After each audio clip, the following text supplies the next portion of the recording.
할렐루야.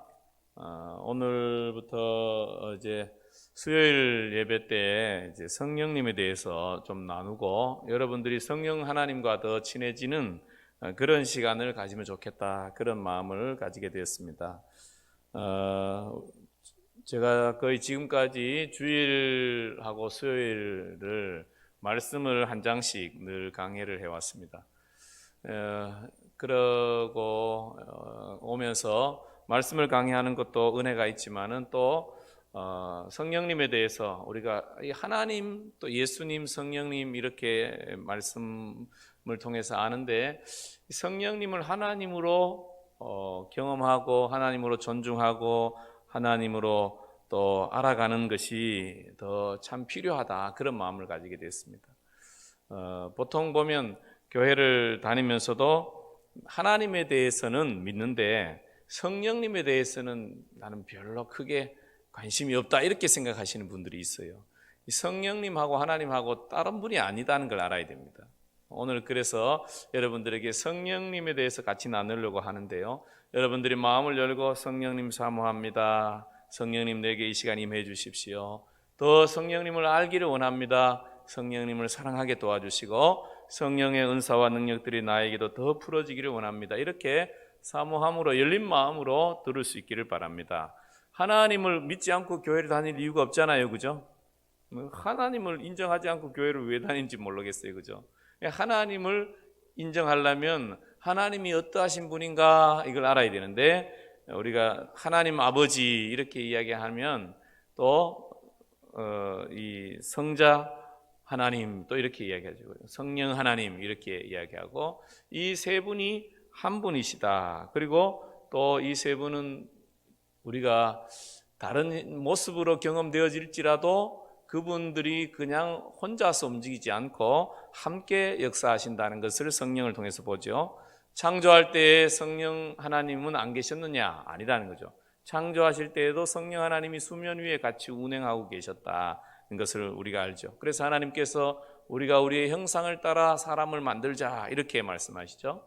예수님이 세례를 받고 올라오실 때도 보면 하늘에서 소리가 들리죠. 아버지의 말씀이고 아들은 세례를 받으시고 성령님은 뭐 어떻게 하여? 비둘기처럼 임하시고 함께 사역을 하시는 것입니다. 오늘날도 마찬가지입니다. 오늘날 성령 하나님께서 주로 우리 가운데 함께 하시고 임재하시고 은사를 나타내게 도와주시고 또 보호하시고 인도하시고 기도를 들으시고 또 기도를 이끌어 가시고, 이 성령 하나님이 하시는 거죠. 그럼 아버지 하나님과 아들 하나님은 뭐 하시느냐? 그 성령 하나님과 함께 그 일들에 동참하고 계시는 거죠. 그러므로 인해서 우리가 성령님이 누구신지를 잘 이해하고 알고 성령님을 사모하는, 그래서 성령 하나님과 함께 동행하고 동역하는 삶을 사는 게 참 필요하다는 것을 알아야 됩니다. 보통 오늘날 성령님은 무시당하고 있다, 이렇게 볼 수 있습니다. 성령님을 누가 무시하느냐? 성령님을 누가 무시하는 것 같아요? 성령님을 교회 다니는 사람들이 무시합니다. 왜 어떻게 무시하느냐 하면 자기가 경험했을 때 하나님은 있어야 될 것 같아요. 하나님은 저 멀리 계신 분으로 계시고 예수님도 역사적인 어떤 존재로 인정합니다. 그래서 예수님도 뭐 좋은 말도 하시고 뭔가 또 능력도 나타낸 걸 인정해요. 그런데 성령님은 있음을 듣지 못했다. 사도행전 19장에 나오는 어떤 성도들의 모습이죠. 성령님을 체험하지 못했을 때 사람들이 생각하는 거예요. 성령님은 좀 특별한 사람들에게나 임하시는 거지 나하고는 큰 상관이 없다, 이렇게 생각하고 교회를 다녀요.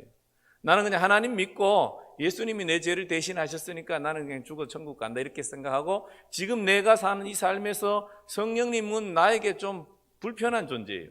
왜? 어떤 사람은 막 성령 충만해가지고 하면 괜히 내가 좀 떨어지는 신앙인 되게 만들기도 하고 그렇게 보이게 만들기도 하고요. 그러니까 괜히 성령님은 별로 나에게 필요 없고 안 계셨으면 좋을 것 같기도 하고 도움이 안 될 것처럼 느끼면서 그렇게 살아가기도 하는 사람들이 있죠. 또 두 번째로 보면 자기들의 신학적 이론과 신앙생활의 틀에 성령님이 좀 불편한 거예요. 이성적이고 논리적인 어떤 성경학자들이나 신학자들의 관점에서 봤을 때는 성령님이 분명히 보면 복음서를 한 장씩 넘겨받아 보면 예수님이 치료를 하시고 막 이적을 행하시고 하는 걸 부인하지는 못하겠어요. 그러니까 뭐라고 이야기하냐면 그것은 성경시대에 끝났다 그렇게 이야기하는 거예요. 아니 성경시대에 끝났다고 어디에 기록해 놓은 부분이 있습니까? 이제부터는 성령님이 역사하지 않아. 성경을 아무리 읽어봐도 그런 부분이 안 나와요. 보라 내가 세상 끝날까지 너희와 항상 함께 있으리라. 세상 끝날까지 있겠다 그랬는데 학자들은 자기들의 이론에 맞지 않으니까, 자기들의 성령을 체험하지 않으니까 어떻게 하냐면 성경시대에 끝났다 그렇게 이야기하면서 성령님을 무시하는데 그 사람이 신학자예요. 그 사람들 중에는 목회자들도 있고 그렇죠. 그러다 보니까 성도들이 헷갈려요. 어떤 유튜브 설교자를 보면 성령님이 안 계신 것 같아. 오늘날 예를 들어서 성령의 은사를 이야기하면 다 귀신 들렸다고 그래.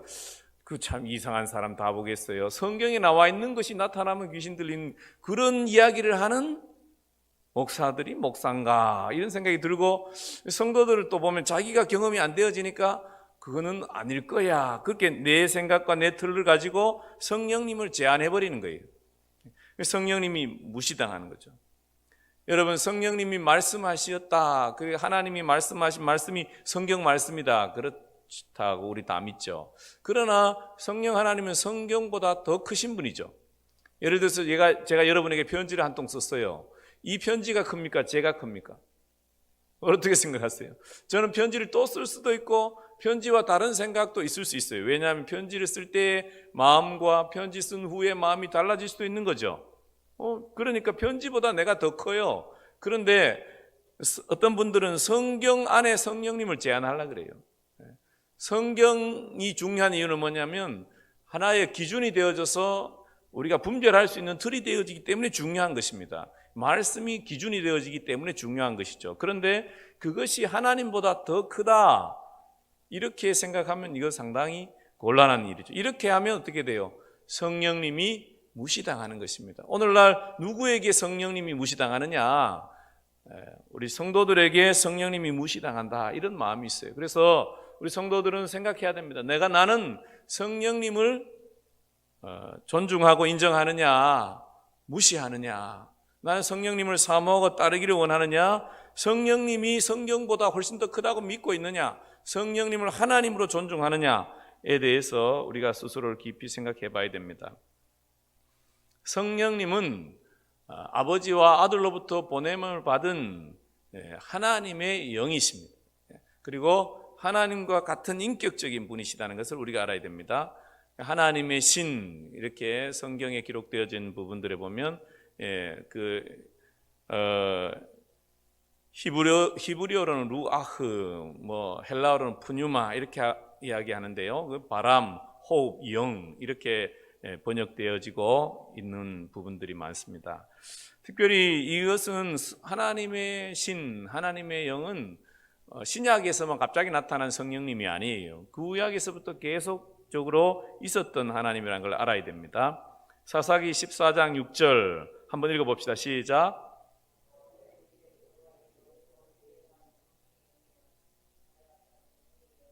어디 읽고 계시게요? 사사기 14장 6절 여호와의 영이 삼손에게 강하게 임하니 그렇게 말씀하죠. 사사기에 보면 삼손이 힘을 쓰는데 그냥 원래 그 친구가 힘이 좋았던 친구가 아니고 하나님의 영이 삼손에게 임했다 이렇게 말씀하시죠. 이 여호와의 영 이렇게 이야기한다는 거죠. 또 이사야 11장 2절에 보면 그의 위에 여호와의 영 곧 지혜와 총명의 영이요 모략과 재능의 영이요 지식과 여호와를 경외하는 영이 강림하시리니, 하나님에게 또 하나님의 영이 그렇게 임한다는 것입니다. 하나님의 영으로 우리가 이 성령님을 이해할 수 있는 거죠. 그러니까 구약 가운데도 이미 성령님은 운행하고 계셨다, 역사하고 계셨다는 것을 알 수 있죠. 또 이런 부분에 예언되어져 있고 약속되어져 있는 부분이 많아요. 그죠? 성령님이 임하실 거다 이렇게 말씀하시는 거죠. 이사야 61장 1절에도 보면 주 여호와의 영이 내게 내리셨으니 하나님의 영이 임하신다. 하나님으로부터 나온 영이 성령 하나님이다. 그렇게 말씀하고 있는 것입니다. 두 번째로 사도행전 16장 7절에 보면 예수의 영이 허락하지 아니하시는지라, 전도하러 가려고 그러는데 어떤 방향으로 가려고 하니까 예수님의 영이 막았다는 거예요. 그러니까 이 예수의 영은 뭘 이야기하는 것입니까? 성령님을 말하는 것이죠. 또 고린도후서 3장 17절에도 보면 주의 영이 계신 곳에는 자유가 있느니라. 주님의 영이 계신 곳에 자유가 있다. 주님의 영, 그러면 성령님을 말씀하시는 거죠. 요한복음 15장 26절, 내가 아버지께로부터 너희에게 보낼 보혜사 곧 아버지께로부터 나오실 진리의 영이 오실 때에 그가 나를 증언하실 것이다. 이 성령님이 임하시면 이 진리의 영인데 아버지로부터 너희에게 보낼 보혜사다. 아버지로부터 나왔고 내가 너희에게 보낼, 아버지와 아들이 보내는 영이 성령님이다 하는 거예요. 하나님이 보내는 영이죠. 결국 하나님이신 거죠. 그런데 우리가 이 하나님을 믿음으로 받지 않고 또 약속으로 기다리지 않고 그러면 이거 우리가 성령님을 무시할 뿐만 아니라 하나님을 무시하는 거예요. 예를 들어서 제가 예를 들어서 우리 예원아 예배 드릴 때는 핸드폰 하면 안 된다 그렇게 이야기했잖아요. 근데 만약에 핸드폰 가져와서 열심히 하면 어떻게 되는 거예요? 내 말을 무시한 게 아니라 나의 존재 자체를 무시하는 게 되는 거죠. 이래야 된다. 하나님이 뭐예요? 오늘 예수님께서 뭐라고 하십니까? 누가복음 24장 49절 말씀 한번 같이 읽어보겠습니다. 시작.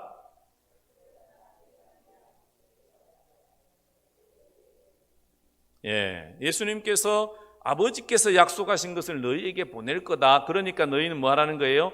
사도행전 1장 4절에 보면 예루살렘을 떠나지 말고 내게서 들은 바 아버지께서 약속하신 것을 기다리라. 뭐 해야 될 건 거예요? 성령님을 기다려야 되는 거예요. 그런데 성령님은 안 기다려.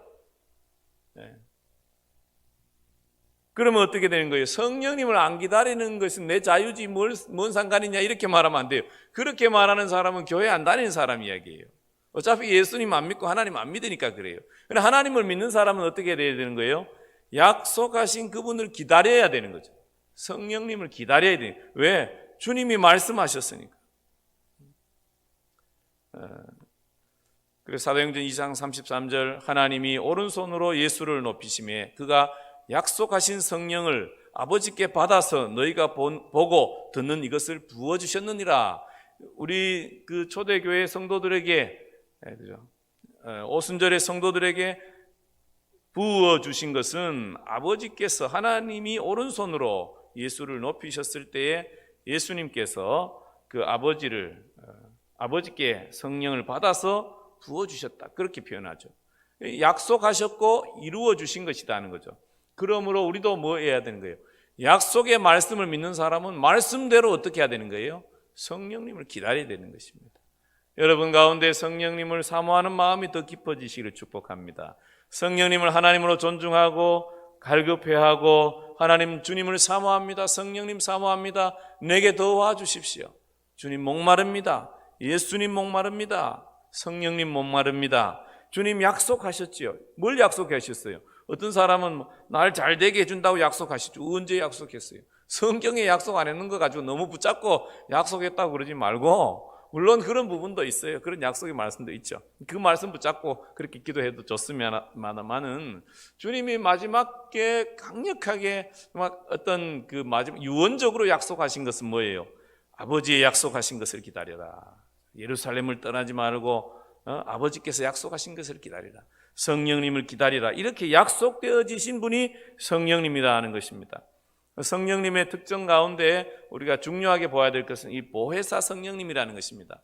보혜사는 이게 영어로 보면 카운셀러라 하는 거예요. 상담자, 보호해 주는 분, 인도해 주시는 분 이렇게 있죠.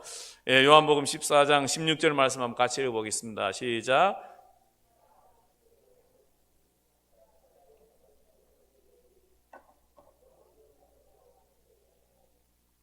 보혜사 성령님은 와서 뭐 할 거냐? 영원토록 너희와 함께 있게 하시리니, 그렇게 말씀하십니다. 26절에 보면 보혜사 곧 아버지께서 내 이름으로 보내실 성령, 그가 너희에게 모든 것을 가르치고 내가 너희에게 말한 모든 것을 생각나게 하리라. 성령님이 오시면 어떻게 하시겠다? 가르쳐 주신다. 알게 해주신다. 깨닫게 해주시고 뭔가 감동을 주셔서 깨달아야 된다는 거예요. 여러분 성령님이 깨닫게 해주시고 감동받으면 이상한 게 아니고 정상적인 거예요. 어떤 사람은 성령이 감동을 받아라 그러면 나는 안 받겠대요. 왜 안 받으려고? 그게 이 말씀이 뭐라 그래요? 성령님 와서 뭘 가르쳐 주신다니까. 그러면 성령님 이게 뭐예요? 물어야 될 게 아니에요. 근데 물을 생각을 안 해. 물으라 그러면 나는 못 들어요. 뭘 듣고 먹고 그건 내가 할 일이 아니잖아요. 주님께 물어야 될 일은 내가 하고 말씀하실 걸 그분이 하셔야 될 일이고 그분 하실 것까지 내가 못한다고 하니 뭐가 되겠습니까? 그냥 묻고 기다리면 되는 거죠. 그럼 하나님이 알게 해주시고 느끼게 해주시고 깨닫게 해주시고 감동을 주시고 그런 거죠. 내가 너에게 말한 모든 것을 생각나게 하래. 생각난다니까. 생각이 나는데 이게 내 생각이지. 내 생각이면 어떻고 뭔 생각이면 어떻습니까? 그 말씀에 안 벗어난 것은 우리가 그때 생각나는 것을 순종하고 가면 되고 하나님이 나에게 감동 주시는구나 가면 되는 것이지. 근데 이런 많은 사람들은 보면 하나님이 생각나게 하셨을 때 그러면 생각나게 한 것이 내 생각이에요? 하나님 생각이에요? 예. 우리 여러분, 우리 가운데 이미 하나님이 함께 하세요. 그러면 내 안에서 올라오는 생각이 내 생각이에요? 하나님 생각인 거예요. 이게 어떤 경우에 분별할 필요가 있죠. 내 욕심으로부터, 내 죄로부터 사단에게 문을 열어놔서 어떤 욕구로 인해서 생기는 것인지 아니면 내 안에 거하시는 성령님이 내게 말씀하셔서 내가 감동을 느껴서 하는 말인지 분별할 필요가 있지만 여러분, 말씀을 벗어나지 않는 것을 굳이 사단이 말하겠어요? 아, 성령님이 말씀하시는구나, 하나님이 감동을 주시는구나, 이렇게 받으면 되죠. 그런데 말씀을 벗어나는 걸 지 마음대로 자기 욕심을 부리기 위해서, 자기의 이름을 높이기 위해서, 자기가 권위를 가지기 위해서 남에게 강요하는 것은 이거는 사단이 하는 일이죠. 그건 분별해야 돼요. 자기가 잘 분별해야 되죠. 성령님은 함께 하시면서 우리에게 깨닫게 하시고 알게 하시는 분이죠. 아이고, 이거 오늘 1번이 지났는데 벌써 이렇게 많이 왔네.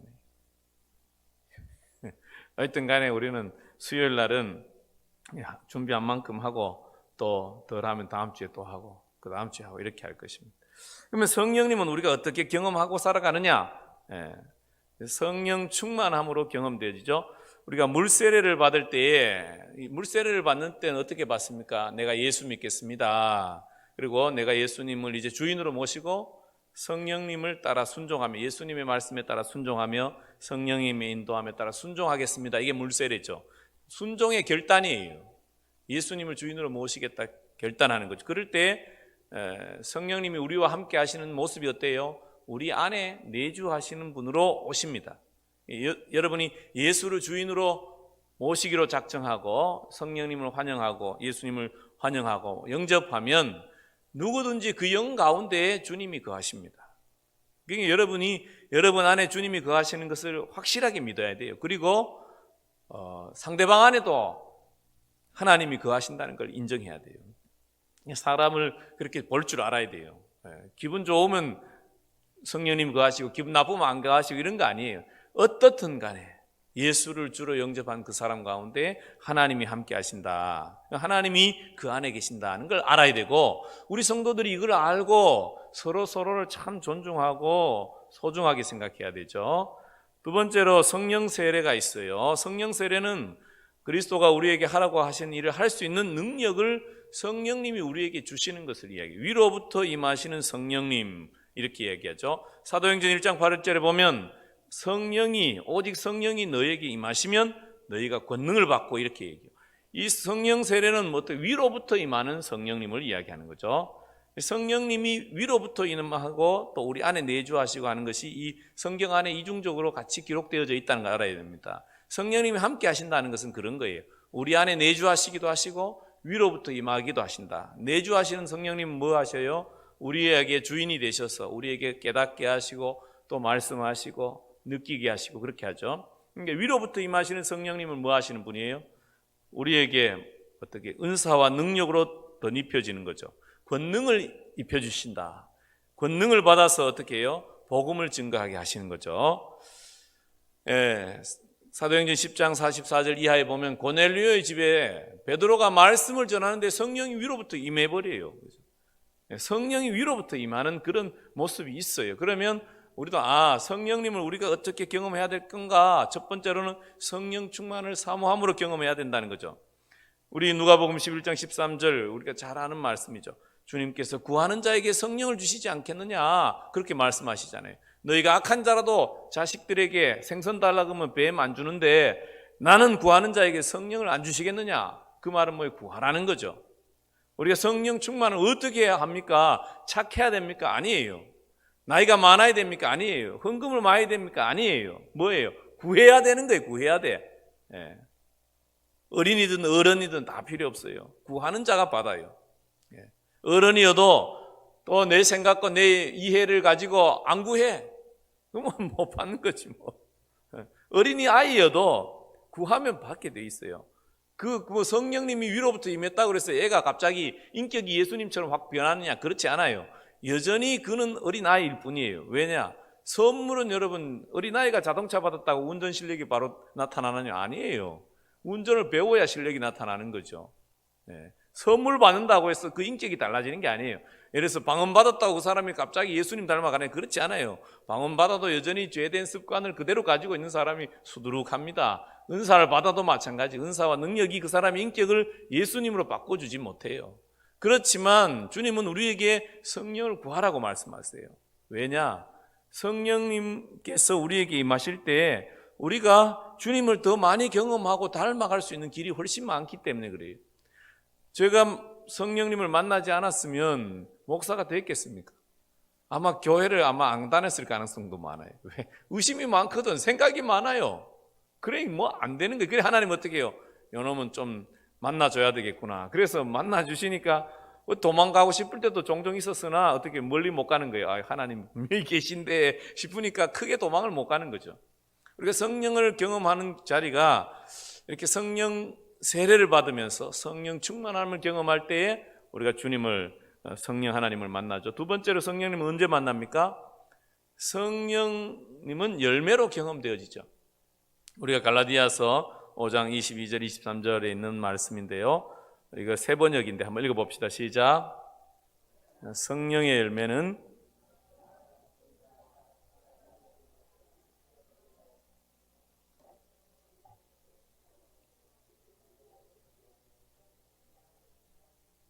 네, 친절과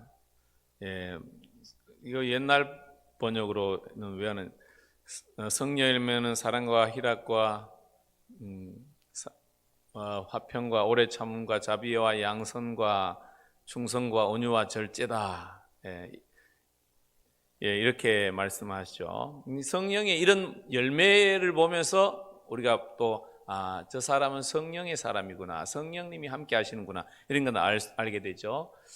예를 들어서 사랑할 수 없을 때 사랑하는 모습, 기뻐할 수 없을 때 기뻐하는 모습, 감사할 수 없을 때 참을 수 없는데 참는 모습, 그건 뭘로 된 것입니까?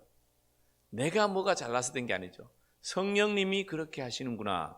성령의 열매가 맺는 걸 보면서 어떻게 느끼는 거예요? 하나님이 살아계시는구나. 이 성령의 열매로 우리가 성령님을 또한 경험하게 되는 것입니다. 세 번째로는 성령의 은사로 성령님을 경험하게 되죠. 오늘 고린도전서 12장에 나와 있는 말씀인데, 이방인으로 있을 때에 말 못하는 우상에게로 끄는 대로 끌려갔느니라. 여러분 예수 믿지 않을 때 어떻게 했어요? 우상이 끄는 대로 끌려가요. 이사를 가려고 해도 뭐 해야 돼요? 손 없는 나를 찾아야 되잖아요. 귀신이 끄는 대로 끌려가는 거죠. 함부로 이사도 못하고, 그죠? 집에는 온통 부적을 붙여놓고 그 귀신을 초청하는 일이죠. 특별히 조상을 숭배하는 사람들도 보면 그냥 예로서 조상에게 제사를 지낸 게 아니에요. 조상신을 초청해요. 문 열어놓고, 그죠? 문 열어놓고 제사 지내잖아요. 젓가락도 꼽아놓고 귀신이 와서 조상신을 초청하는 거거든요. 그렇게 조상신을 초청하게 되어지면 어떻게 귀신의 영향을 계속 받게 되는 거죠. 우상에게로 끄는 대로 끌려갔다. 그런데 그러므로 내가 너희에게 알려노니 하나님의 영으로 말하는 자는 누구든지 예수를 저주할 자라 하지 아니하고 성령으로 아니하고는 누구든지 예수를 주시라 할 수 없다. 예수를 주로 고백하는 그 가운데에 이미 성령님이 내 안에 거하시고 성령님이 나를 믿게 하신다는 거죠. 또 성령께서 각 사람에게 나타나심으로 인해서 성령님을 체험하게 되면서 하나님이 계시는구나, 우리가 이렇게 경험하게 되죠. 성령님의 은사는 여러 가지로 이렇게 살펴보는데 일단 크게 성경에 보면 성령님이 이렇게 세 부분으로 나타나고 있어요. 기질적으로 타고난 은사로서 성령님 은사가 있어요. 보면은 어떤 사람은 섬기는 일, 어떤 사람은 가르치는 일, 어떤 사람은 구제하는 일. 로마서 12장 5절부터 8절 사이에 이런 그 은사에 대해서 이야기합니다. 그래서 성령의 은사가 꼭 초자연적인 것만이 있는 게 아니고 아버지로부터 날 때부터 주님이 우리 가운데 주시는 그런 은사도 있다. 이렇게 로마서 12장을 보면 우리가 그런 이해를 하게 됩니다. 또 우리가 에베소 4장 11절 12절 보면 직임적으로 사역을 위해서 예수님이 맡겨주시는 은사가 있어요. 그렇죠? 리더십의 은사죠. 어떤 사람은 사도로, 어떤 사람은 선지자로, 어떤 사람은 복음 전하는 자로, 어떤 사람은 목사와 교사로 삼았다. 근데 이건 뭐 할 때 주는 직임이에요. 이거는 은사로서 사람을 세우는 거죠. 성도를 준비시키고 온전케 하기 위해서 주신 은사죠. 리더십의 은사고 주님께서 이 오중 사역을 통해서 사람들을 세워가도록 그죠? 우리에게 주는 은사죠. 직임적인 은사, 사명과 사역을 감당하도록 주시는 은사다 이렇게 볼 수 있죠. 보통 우리가 초자연적인 은사를 이야기하죠. 그래서 각 사람에게 나타나심은 유익하게 하려 합니다부터 어떤 이에게는 지혜의 말씀을, 어떤 이에게는 지식의 말씀을, 어떤 이에게는 병 고치는 은사를, 어떤 이에게는 능력 행함을, 이런 은사들 그죠? 이 은사들을 다음 시간엔 조금 더 이제 성령의 은사 9가지 은사들을 이야기할 때는 이 9가지 은사들에 대해서 나눌 것입니다. 앞에 있는 은사들은 아하 이런 은사들도 있구나 이렇게 아시면 되고, 우리가 특별히 다루기를 원하는 것은 성령의 은사를 9가지 성령의 은사가 더 풀어지기를 원하는 그런 마음입니다. 우리가 성령의 은사를 사모해야 될 이유가 무엇입니까? 주님이 기다리라 그랬으니까, 그죠? 떠나지 말고 약속하신 것을 기다리라. 하나님은 약속하셨고 주님은 명령하셨어. 근데 우리는 안 해. 그러면 우리가 뭐해 도대체? 그러면 안 되는 거잖아요, 그죠? 그리고 주님이 구하라 그랬어요. 그러면 어떻게 하신다? 주신다 그랬어요. 그러니까 우리가 어떻게 해야 돼요? 성령님을 사모해야 되는 거죠. 성령님을 사모해야 할 이유가 명확합니다. 성령님과 함께 동행하지 않으면 어떻게 되는 것입니까? 주로 교회를 다녀도 마귀가 원하는 대로 사는 사람이 많아요. 성령님의 내주하심의 어떤 것을 인정하고 그 성령님을 쫓아가기보다는 주로 성령의 능력이 아니면은 내가 원하는 대로 사는 것 같이 보여지는데 내가 원하는 대로 사는 것이 결국은 보면 사단이 원하는 대로 살 때가 많죠. 우상에 끌려다닌다. 믿지 않은 자들이 사는 것과 큰 차이가 없는 삶을 산다. 그 뭐예요? 결국은 우상에 끌려다니는 것과 비슷한 그런 모습인 거죠. 성령님께서 하나님께서 우리에게 성령님을 주시면서 하시고자 하는 게 뭐예요? 베드로전서 4장 1절에 보면 각각 은사를 받은 대로 하나님의 여러 가지 은혜를 맡은 선한 청지기같이 서로 봉사하라. 목적이 분명한 거죠. 하나님께 우리가 성령님을 사모해야 될 이유는 뭐냐? 우리가 섬기는 삶을 살기 위해서 필요한 것입니다. 섬기지 않으려면 은사도 사실 별 필요 없어요. 성령의 은사 중에 보통 충만하면 제일 쉽게 받는 은사가 방언의 은사인데, 방언 은사 받고 기도 안 해. 기도 안 하면 이게 뭔 필요가 있어요? 치료하는 은사를 주셔서 치료 안 해. 그럼 뭔 필요가 있겠어요? 지혜와 지식의 은사를 주셨어요. 사람을 격려하고 살려주진 않고 다른 사람들에게 존중받으려고 그러면 이게 뭔 필요가 있어요? 필요 없는 거죠. 주님의 목적이 분명하죠. 예수님도 보면 사역을 하실 때 사도행전 10장 38절에 보면 하나님께서 나사렛 예수에게 성령과 능력을 부어주셨다 그렇게 말씀하시죠. 성령의 기름 부으심으로 사역하는 거예요. 우리가 하나님의 사람으로 이 땅에 빛이 되는 삶을 살려면 성령의 은사를 사모해야 돼요. 성령의 은사가 없으면 우리는 결국 열매 맺는 삶을 살 수가 없습니다. 우리가 그런 얘기하죠. 네 은사가 거기에 맞느냐 그런 얘기 하잖아요. 꼭 이건 성령의 은사가 아니어도 재능이나 이런 차원에서도 그렇잖아요. 거기에 잘 맞느냐, 거기에 맞는 일을 하면 뭐 어떻게 돼요? 열매가 있죠. 성령의 은사가 있어서 일을 하게 되면 훨씬 더 쉬워집니다. 그리고 성공적이 되어지고 재미있게 되어지고 은사가 있으니까 그죠? 그 일들을 이루게 되는 거죠. 그러므로 우리 하나님의 사람들은 성령님을 사모해야 될 것이고, 성령 하나님께서 우리를 이끌어 가실 때 우리가 결단해야 될 게 있어요. 뭐냐면 존경받기보다는 성령의 인도하심에 순종하기로 작정해야 됩니다. 뭐 어떤 측면에서는 잘못 갈 수도 있겠죠. 잘못 들을 수도 있겠고 잘못 느낄 수도 있어요. 그렇기 때문에 우리는 공동체가 필요한 거죠. 서로 나눔이 필요하고 점검을 해줄 수 있는 공동체가 있어야 되는 거예요. 관리를 받을 줄 알아야 돼요. 내가 완벽하지 않기 때문에 내가 실수해도 보호해 줄 수 있는 테두리가 있어야 되는 거죠. 그게 공동체예요. 그래서 교회 공동체 안에서 함께 은사를 나누고 또 점검받고 또 기도를 같이 하고 그렇게 하는 거죠. 그래서 영성학교도 하는 것입니다. 그러면서 서로가 잘못 가고 있을 때 그거는 아니다 이렇게 말해 줄 수 있고, 다시 기도하면서 성령님께 순종하게 되고, 또 실수해도 괜찮다 다시 하자 이렇게 할 수 있어야 되죠. 우리가 성령의 은사를 사모해야 되는 이유는 예수님이 사신 삶을 우리가 따라가기를 원하기 때문에 그렇다는 것입니다. 오늘 이 밤에 나와서 기도하시는 우리 모든 성도님들, 특별히 하나님 앞에 기도하기를 원합니다. 하나님, 나에게도 성령의 은사를 부어주십시오. 나도 그냥 내가 원하는 대로 사는 삶을 살지 아니하고 주님이 원하는 삶을 살고 싶습니다. 주님의 은사와 능력으로 내 삶을 살고 싶습니다. 내가 재미있게 사는 게 내가 행복한 삶이 아니라 하나님이 나에게 도전하시고 말씀하시고 깨닫게 하시고 이끌어 가시는 것이 무엇인지를 알고 살아갈 수 있도록 주님 나에게 은혜를 베풀어 주십시오. 먼저 이것을 구하고 또 같이 몇 가지 더 기도하겠습니다. 다 같이 주여 한번 하고 기도하겠습니다.